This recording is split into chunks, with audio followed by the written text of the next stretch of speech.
last breath, every heartbeat.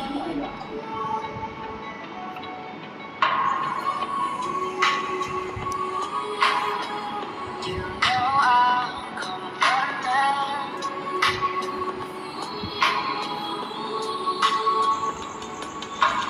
You go north and I'm going with you. तो चलिए दोस्तों, पूजा करते हैं गोवर्धन पूजा भगवान की और गिरिराज की। तो चलते हैं पूजा करते हैं। ऐसे तो मैंने बना लिए है प्रतिमा और ये गोबर से बनती है, तो मैंने बना ली है। तो चलते हैं पूजा स्टार्ट करते हैं। और पूजा जो है ना मुहूर्त पर ही की जाती है। तो चलिए स्टार्ट करते हैं Pooja. Hello friends, good morning, Radhe Radhe दोस्तों। सुबह के बज रहे 5 और आज है गोवर्धन पूजा। आप सभी को गोवर्धन पूजा की हैप्पी। थोड़ी सी वीडियो मेरी लेट पहुंचेगी क्योंकि दीपावली के बहुत सारे काम रहते हैं और दीपावली के अगले दिन ही गोवर्धन पूजा होती है। तो सुबह की बज रही है 5 और उठकर मैं सबसे पहले अच्छे से स्वच्छ होकर और जहां मैं बना रही हूँ वहां पर पोछा भी लगा ली हूँ।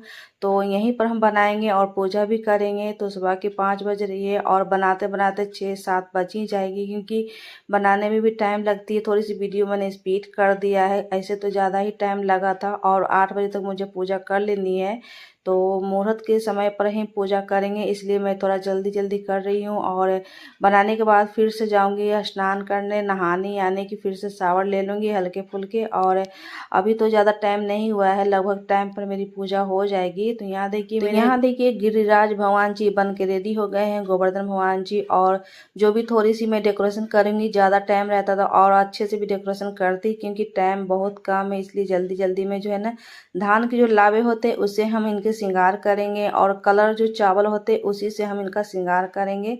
तो बस हम करने लगे हैं इनका श्रृंगार और श्रृंगार करने के बाद जस्ट हम पूजा करेंगे। तो लावे से जो भी इनका कंगन है, जो भी श्रृंगार पोशाक है, पटके हैं, तो इनको अच्छे से डेकोरेशन कर देती हूँ। और यहाँ देखिए कलरफुल मैं करना चाह रही थी मगर समय बहुत कम है, इसलिए मैं थोड़ा सा इनको डेकोरेशन करूँगी। ज़्यादा समय रहता तो और भी अच्छे से इनको सजाती। तो यहाँ देखिए जो भी पर्वत लिए हुए हैं गोवर्धन पर्वत, मैं उनको थोड़ी सी ग्रीन कलर के चावल से ही डेकोरेशन करूँगी। बहुत ही सुंदर लग रहे हैं, फिर भी अच्छे खासे अच्छे से इनका जो भी श्रृंगार हुआ है बहुत अच्छे हुआ है। तो यहाँ देखिए मैं नहा धोकर आने के बाद सारे पूजा की चीज़ मैं निकाल ली हूँ जो भी पूजा में लगती है। तो मैंने यहाँ 5 घी के दीपक सबसे पहले प्रज्वलित करूँगी। तो यहाँ देखिए इनका मुकुट भी बनाया है, कंगन भी बनाया है, सारे मैं धान के लावे से बनाई हूँ और रंगी हुई चावल कलर चावल से ही बनाई हूँ। तो बस बहुत सुंदर लग रहे हैं फिर भी। तो यहाँ देखिए दीपक मैंने सारे जला दिए हैं। जो भी रोरी चंदन कुमकुम जो भी लगते हैं भगवान जी को वो मैं अर्पित करूँगी, पुष्प अर्पित करूँगी। तो बस ये देखिए मेरे भगवान जी का पूजा शुरू हो गया और गिरिराज जो है ना सब पर कृपा करेंगे, गोवर्धन भगवान सब पर कृपा करेंगे। तो यहाँ देखिए मैंने पूजा भी शुरू कर दी हूँ। ऐसे तो 56 तरह की भोग लगती है, जैसे जन्माष्टमी में लाला जी के लिए लगाते हैं 56 भोग, ठीक उसी तरह आज के दिन में गिरिराज और गोवर्धन भगवान जी के लिए 56 भोग लगती है। जिसे जिसको समर्थ रहता है उतना लगाता है, ऐसे नहीं हो पाता है तो बतासे फल फूल ड्राई फ्रूट ये सारे लगा सकते हैं क्योंकि भगवान जी के भी भोग ही हैं। और दूध से बनी हुई खीर लगती है भोग और कढ़ी चावल लगती है भोग। तो 56 तरह की ना लगा सके कम से कम 11 प्रकार के जरूर लगाएं आज के दिन, क्योंकि 11 या तो 21 जरूरी ही लगा सकते हैं। माखन मिश्री भोग लगा सकते हैं। तो मैं ज़्यादा कुछ नहीं लगा क्योंकि समय बहुत कम है। अगर टाइम रहता ना पूरे दिन की जैसे गिरिराज की भगवान की पूजा रहती तो मैं 56 तो नहीं कम से कम 21 तरह के भगवान की भोग जरूर लगाती हूँ, जैसे जन्माष्टमी में लगाती हूँ। तो यहाँ देखिए जल्दीबाजी में मैंने कुछ ज़्यादा नहीं की हूँ, बस दूध से बनी हुई खीर बनाई है और बतासे लगाए हैं, माखन मिश्री और इस तरह के जो है 5 प्रकार के मैंने इस समय लगा दिए हैं। शाम को फिर कढ़ी चावल की इनको भोग लगाऊंगी और शाम को भी पूजा की जाती है। इस समय तो मॉर्निंग की पूजा हो गई है और शाम को कढ़ी चावल की भी भोग लगाऊंगी।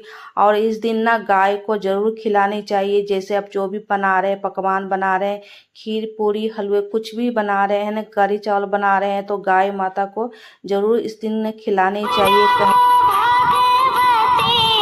तो तो फ्रेंड्स मैं आ गई हूँ किचन में कढ़ी चावल बनाने के लिए। शाम के बज रही है 3 और बनाते बनाते 5 बज ही जाएंगी, क्योंकि 5 बजे ही शाम हो जाती है और दिया बाती भी करनी होती है। तो इसलिए मैं 3 बजे से लग गई हूँ बनाने के लिए ठाकुर जी को और गिरिराज गोवर्धन भगवान को भोग लगाने के लिए। तो सबसे पहले मैंने बेसन को अच्छे से घोल लिया है और अच्छे से मिक्स कर लेंगे और 10 से 5 मिनट इनको छोड़ देंगे फूलने के लिए। उसके बाद बनाएंगे फुलौरी और इसी से बनाएंगे सब्जी भी, जो कि कट्टू की सब्जी बनती है। तो सबसे पहले हम इसको अच्छे से मिक्स कर लेते हैं। ज़्यादा पतले नहीं करना है, हल्के से मोटे रखेंगे ताकि आपके जो है ना फुलौरी अच्छे अच्छे गोल गोल बनेंगे, फूले फूले बनेंगे। तो इसको हम मिला दिए हैं और चलते हैं। मैंने कढ़ाई जो है चढ़ा दिए हैं और कढ़ाई को गर्म होने देते हैं। उसके बाद सबसे पहले मैं आधे जो मिक्स किए थे बेसन, उसको अच्छे से इनको जैसे सुखा लूँगी, जितने भी पानी है इसको सोख कर लेंगे। और आधे को मैंने बनाऊँगी फुलौरी का। कट्टू की सब्जी बनाने के लिए ना 2 तरह से यूज होते हैं, जैसे कि कच्चे बेसन को आप अच्छे से जैसे आटे गूंदते उस तरह के गूंद लेंगे, चाहे तो आप इस तरह की घोर बनाकर ना गैस पर इस तरह से पका लेंगे। तो दोनों तरह से अच्छे से बनती है। ज़्यादातर मैं इसी तरह जो है ना बेसन को घोर कर और गैस पर इस तरह से सुखा लेती हूँ। उसके बाद ठंडे होने देती हूँ। ठंडे होने के बाद इसको आटे की तरह गूंदती हूँ। तो इसको ये पानी सूख चुका है और मैं बता रही हूँ कि मेरी लाइट बार बार जा रही है, उसी के बारे में मैं जो है ना मुंडी ऊपर उठाकर बता रही हूँ। तो लाइट ना बहुत ज़्यादा कट रही थी। कब से मैं सोच रही थी कि भगवान जी के लिए, ठाकुर जी के लिए जो है भोग तैयार कर लूँ। अब जाकर जो है ना लाइट आ गई है, इसलिए वीडियो में थोड़ी कहीं कहीं आपको अंधेरे देखने को मिलेगा, उतनी साफ से वीडियो नहीं आ पाती है। लाइट दो जब तक नहीं जलाती हूँ जब तक उतनी वीडियो क्लियर नहीं आती है, इसलिए मैं थोड़ी सी लेट करके किचन में आकर बना रही हूँ। ऐसे तो मैं 12 बजे से बनाना शुरू करना चाह रही थी, मगर लाइट बहुत ही कट रहा था। इस आज के दिन ना दीपावली के पहले भी कट रहा था और दीपावली के बाद से भी बहुत ज़्यादा लाइट मेरे तरफ कट रही है और उसकी वजह से बहुत काम जो है ना लेट से भी हो जाता है। तो यहाँ देखिए ऐसे इन्वर्टर तो है, इन्वर्टर से एक ही लाइट जलती है, उतना से एक लाइट से वीडियो क्लियर नहीं आती है। तो यहाँ देखिए बेसन को ना अच्छे से सुखा लिया है और इसको गैस को बंद करेंगे। लो फ्लेम में ही जो है बेसन को सुखाया जाता है, तेज करिएगा तो बेसन सटने लगती है। ऐसे कढ़ाई अगर आपके पास नॉन स्टिक है तो उसमें कर सकते हैं। फ्रेंड्स यहाँ देखिए जो भी मैंने बेसन को फ्राई कर रहे थे वो सूख चुका है और उसको ठंडे होने के लिए मैंने छोड़ दिया है। उसके बाद चलते हैं, मैं फुलौरी को फ्राई कर लेती हूँ। मैं इसी कढ़ाई में ना ज़्यादातर बनाती, क्योंकि इसमें ना बहुत जल्दी हर चीज़ बन जाते हैं और ऑयल भी बहुत कम लगते हैं। तो यहाँ देखिए सरसों के मैंने ऑयल डाले हैं और ये घर के बने हुए ऑयल हैं। जैसे कि मैंने राई लेकर ना, सरसों जो होती है ना, खड़े सरसों होते हैं, उसको लेकर मशीन में पेराकर और आँखों के सामने मैं जो है ना घर पर मंगा कर रखती हूँ। ऐसे तो मार्केट में जैसे कि पैकेट में रहते हैं तो उसमें मिलावट रहते हैं। अगर सरसों लेकर पिराकर इस तरह से इकट्ठे रखते हैं ना तो वो आपको बहुत ही अच्छे रहते हैं। एक तरह के ही जो है मस्टर्ड ऑयल खानी चाहिए, बदल बदल के नहीं खानी चाहिए। अगर आप काले सरसों के तेल खा रहे हैं तो काले सरसों के ही तेल खाएं। अगर पीले वाले जो सरसों होते हैं ना उसका ऑयल खाते हैं तो उसी का ऑयल खाइए। कहते हैं ना कि एक तरह के जो भी भोजन करते हैं तो स्वास्थ्य के लिए बहुत ही अच्छे होते हैं। और आजकल तो मिलावट बहुत तरह के चल रहे हैं, जैसे कि पॉकेट के जितने भी आप सामान यूज कर रहे हैं ना, बेसन भी लाएं तो आप सामने जो है ना चने लेकर पिसवा सकते हैं। तो ज़्यादातर मैं चने लेकर पिसवाती हूँ, मगर कभी कभी ऐसा होता है ना कि स्टॉक ख़त्म हो जाता है तो मैं मजबूरी में जो है पैकेट वाला मंगाना पड़ता है। तो अगर पैकेट वाला ले रहे हैं तो अच्छे उसका रेंज देख के या पीछे जो एक्सपायरी देख कर ही लें। और यहाँ देखिए बातों बात करी को तड़का लगा दिया है। और जब भी हम ठाकुर जी को भोग बनाते हैं तो उसमें कोई लहसुन प्याज नहीं डलती है। बिना लहसुन प्याज के ठाकुर जी को भोग लगाते हैं, या तो अन्य देवी देवता के भी कभी भी भोग लगाते हैं तो बिना लहसुन प्याज के ही भोग लगाएं। और यहाँ देखिए तड़का लगाने के बाद मैं इसमें अच्छे से उबाल आने के बाद ही फुलौरी डालूंगी। तो यहाँ देखिए 2 उबाल आ चुके हैं। उसके बाद मैं डालूंगी फुलौरी फ्राई किए हुए और इसे भी 1 उबाल तक पका लेंगे। उसके बाद तो सारे खाने तैयारी हो गए हैं। उसके बाद मैं गौ माता के लिए निकाल रही हूँ भोग। और सबसे पहले कहते हैं ना कि आज के दिन ना गौ माता को ज़रूर खिलानी चाहिए। जो भी आप बना रहे हैं, जैसे खीर पूरी बना रहे हैं, कढ़ी चावल बना रहे हैं, तो उसी को आप गौ माता को सबसे पहले भोग लगाएंगे, खिलाएंगे जो भी बना रहे हैं। तो यहाँ मैं गौ माता के लिए एक एक पत्थर में निकाल रही हूँ इस तरह के, और ले जाकर खिलाती हूँ बाहर, क्योंकि मेरे घर के सामने ही बैठे रहते हैं गौ माता। तो चलते हैं बाहर खिलाकर आते हैं। उसके बाद ठाकुर जी को भोग लगाऊंगी। तो यहाँ देखिए मैंने बाहर निकल गई हूँ। तो यहाँ पर जी 2 गाय बंधे रहते हैं, हमेशा ही रहते हैं। तो मैं डेली जो रोटी खिलाती हूँ, और आज कैसे नहीं खिलाऊं, आज गोवर्धन पूजा तो ये जो गाय है ना, कहीं भी मुझे देखते हैं तो खड़े हो जाते हैं। तो जैसे ही खाना लेकर जा रही थी तो खड़े होने ही वाले थे, तो मैं बोली कि नहीं बैठे रहिए बैठे रहिए। तो बैठे उनको दे दी हूँ, और उनका आशीर्वाद भी जरूर लेना चाहिए, पैर की जगह से भी, और जहाँ माथे हैं सर है वहाँ भी आशीर्वाद लेना चाहिए। तो यहाँ देखिए अब हम चलते हैं ठाकुर जी को भोग लगाएंगे।